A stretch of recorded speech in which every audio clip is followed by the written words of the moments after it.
Hello guys, welcome back again to my channel. My name is Ivan Ngure. Today I'm going to be teaching you how to create your own simple chopping board from upcycled pieces of wood, so you don't have to cut down trees and you can create your own chopping board and enjoy your snack anywhere you are, in your studio, in your office, anywhere.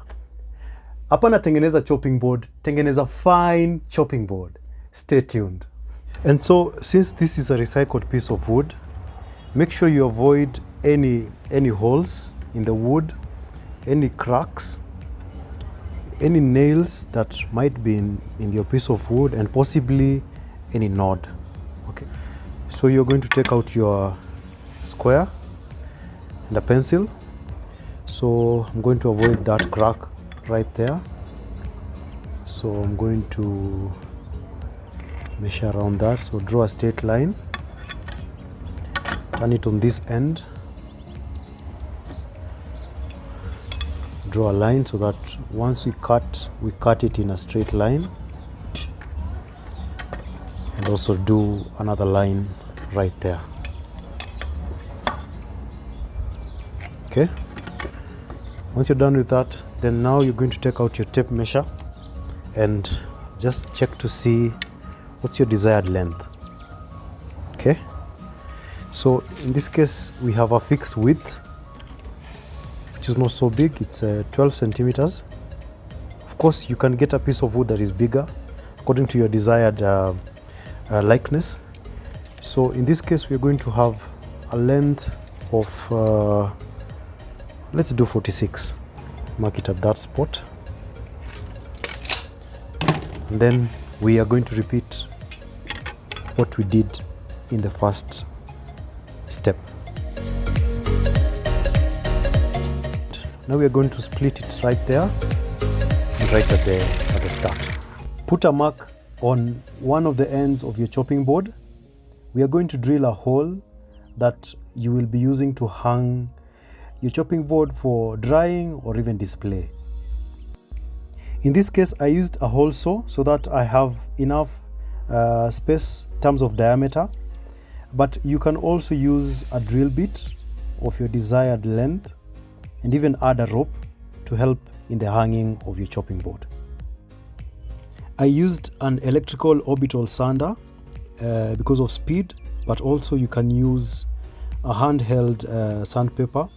So this is a 40 grit, so it's really rough. So I started with that so that I can remove the rough edges.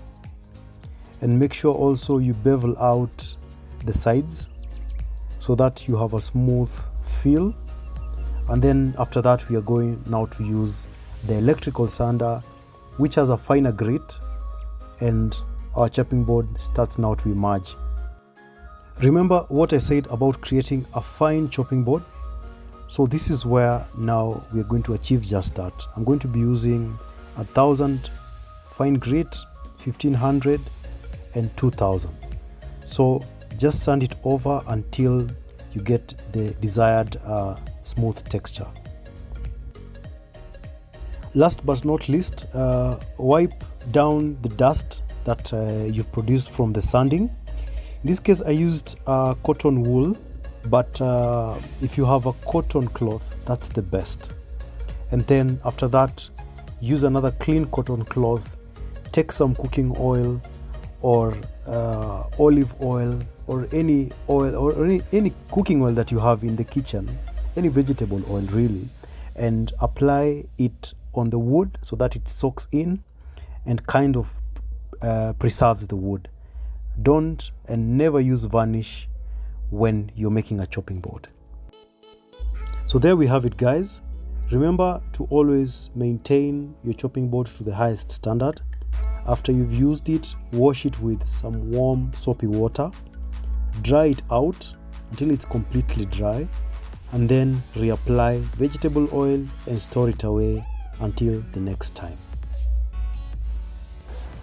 Well guys, my hope is that you learned something today about creating your own chopping board, whether for your home or for your studio like myself.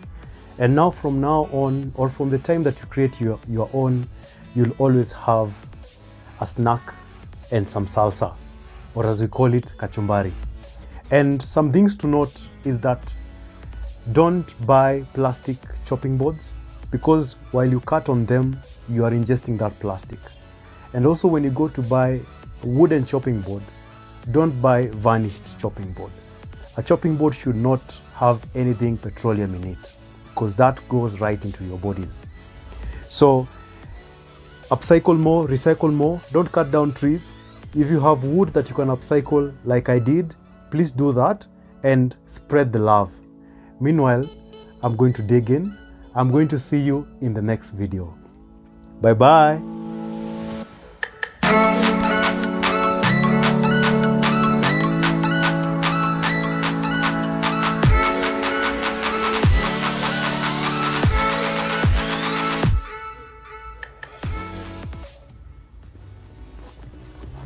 Mm.